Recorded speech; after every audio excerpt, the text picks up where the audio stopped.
بیل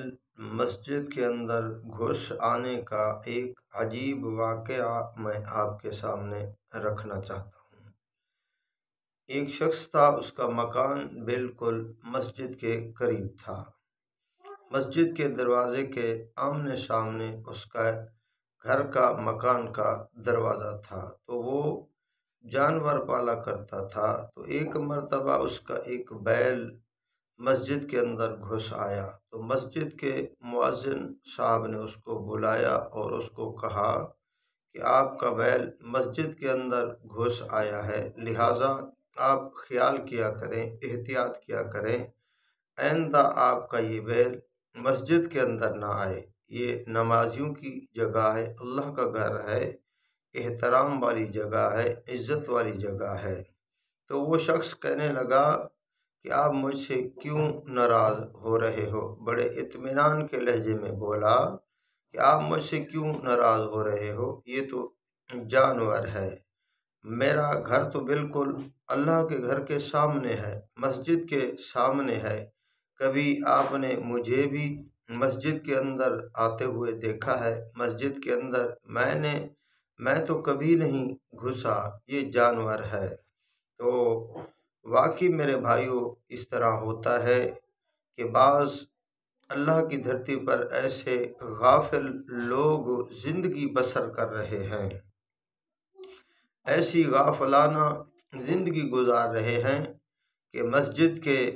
بالکل قریب گھر ہوتا ہے، لیکن وہ مسجد کے اندر آ کر رب کو سجدہ نہیں کرتے۔ اذان کی آواز ان کے کانوں میں پڑتی ہے، لیکن غفلت کے اندر گھیرا ہوا انسان، بدبختی کے اندر گھرا ہوا انسان، شقاوت کے اندر گھرا ہوا انسان، وہ مسجد کے اندر آ کر رب کی نماز ادا نہیں کرتا، رب کے حضور آ کر سجدہ نہیں کرتا۔ اور کچھ خوش نصیب لوگ ہوتے ہیں جو دور دراز سے سفر کر کے مسجد کے اندر تشریف لاتے ہیں اور رب کی نماز ادا کرتے ہیں، اپنے خالق اور مالک کو راضی کرتے ہیں، اپنے رب کو راضی کرتے ہیں، مسجد کے اندر آ کر تلاوت، ذکر، قرآن پاک کی تلاوت، تسبیحات ادا کرتے رہتے ہیں اور نماز کے فریضے کو وہ انجام دیتے ہیں، اپنے لیے ذخیرہ آخرت بناتے ہیں اور عذاب آخرت سے بچتے رہتے ہیں، اور انشاءاللہ اللہ رب العزت ان کو ضرور عذاب آخرت سے اور عذاب قبر سے محفوظ فرمائیں گے۔ لیکن بعض قریب کے رہنے والے مسلمان انتہائی غفلت میں زندگی گزار رہے ہوتے ہیں، وہ اس اہم فریضہ سے منہ موڑتے ہوئے اپنی زندگی ختم کر دیتے ہیں، اپنی حیاتی ختم کر دیتے ہیں۔ اس دنیا کے اندر رہتے ہوئے جتنا اللہ نے ان کو عمر دی ہے، وہ بغیر نماز کے، بغیر ذکر کے، بغیر اللہ کی یاد کے یہاں سے چل بستے ہیں۔ تو آئیے میرے بھائیوں، ہم غفلت کی نیند کو ذرا چھوڑ دیں، غفلت کی عینک کو اتار دیں، غفلت کو چھوڑ دیں، اللہ کے حضور سجدہ کریں، اللہ کی بارگاہ کے اندر گیڑ گڑائیں، اللہ کے گھروں کو آباد کریں، اللہ کے گھر مسجدوں کو آباد کریں۔ ایسا نہ ہو کہ ہمارے محلے کی مسجد ہو